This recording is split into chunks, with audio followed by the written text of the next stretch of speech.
Olá, como vai? Tudo bem? Espero que você goste do conteúdo deste vídeo e se inscreva no canal.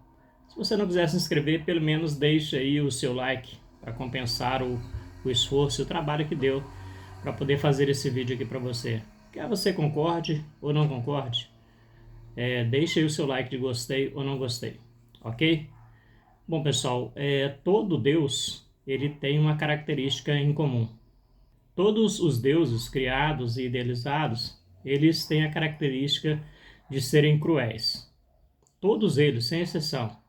Cruéis com quem? Cruéis com aqueles que não o adoram, que não o cultuam, que não se subjuga a ele. Isso acontece com todos os deuses de todas as religiões. Todos os deuses de todas as religiões tratam de maneira cruel aqueles que não o cultuam, que não o servem. Isso de maneira generalizada. Bom, o Deus dos cristãos, além dele ter essa característica de ser cruel, de deixar de fora aqueles que não o cultuam, isso mesmo sendo o mesmo Deus em religiões diversificadas. Deu para entender? Então, se uma religião cultua o mesmo Deus que a outra, mas a pessoa não frequenta aquela religião, ele vai ser cruelmente discriminado, vai ser deixado de fora, simplesmente por não frequentar essa religião. Ainda que frequente aquela e aquela cultue ele mesmo. Deu para você entender? Um pouco complexo, mas pensando direitinho, com calma, você consegue compreender o que eu estou querendo dizer aqui. Aqui eu não vou poder afirmar para você com exatidão se o Deus, do Islã, ele é sustentado através de mentiras. Parece que sim. Em determinado versículo, do Corão, Maomé diz que todo cristão, todo o judeu e todo infiel que fosse encontrado por alguém, por um fiel do Islã, deveria ser assassinado. Não teria isso sido dito num determinado momento, num momento de conflito com os cristãos e os judeus? É justo trazer isso para os dias de hoje, já que não existe esse conflito direto. Agora, me referindo aqui aos cristãos. Por que os cristãos eles insistem em ser facciosos? Cada cristão quer pertencer a uma facção religiosa cristã e fazer de conta que essa religião prega a verdade. Eu posso citar aqui alguns versículos que já tenho citado para que você veja que você é um mentiroso, ok? Você mente para sustentar a sua facção religiosa, para sustentar o Deus que você criou, o Deus que você quer idealizar, o Deus que você quer cultuar. Vou citar aqui versículos que eu tenho citado incisivamente, de maneira muito frequente. Vou citar aqui Mateus 10, 23, onde que Jesus disse para os seus discípulos: vocês não visitarão todas as cidades de Israel antes que eu volte. Os discípulos não visitariam todas as cidades de Israel antes que ele voltasse. Por que você não deixa essa passagem, esse versículo atrelado ao tempo em que ele foi dito, ao tempo em que ele deveria ser acontecer, e insiste em trazer eles para os nossos dias de maneira mentirosa, como se ele estivesse se referindo aos nossos dias ou a algum dia futuro. Como se esse versículo estivesse se referindo aos nossos dias ou a um dia futuro.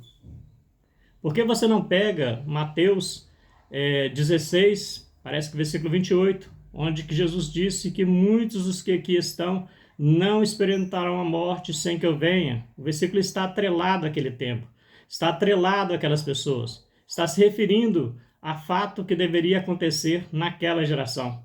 E você mentirosamente traz esse versículo para os nossos dias para sustentar a mentira de um Deus que você idealiza e cria.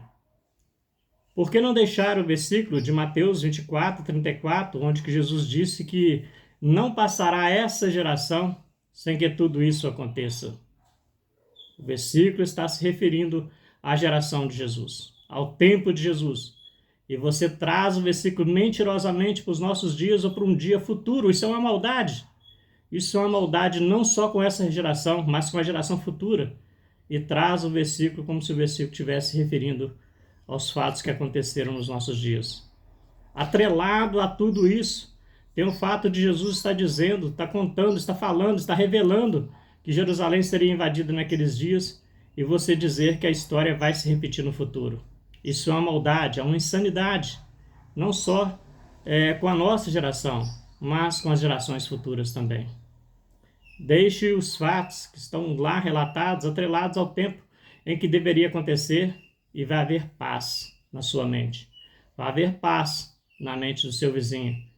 Você não vai coagi-lo mentirosamente a aderir, a abraçar uma fé insana, uma fé injusta, uma fé cruel, porque os fatos que vocês estão querendo que se cumpra na vida dele não vai se cumprir. Então essa característica é uma característica específica dos cristãos.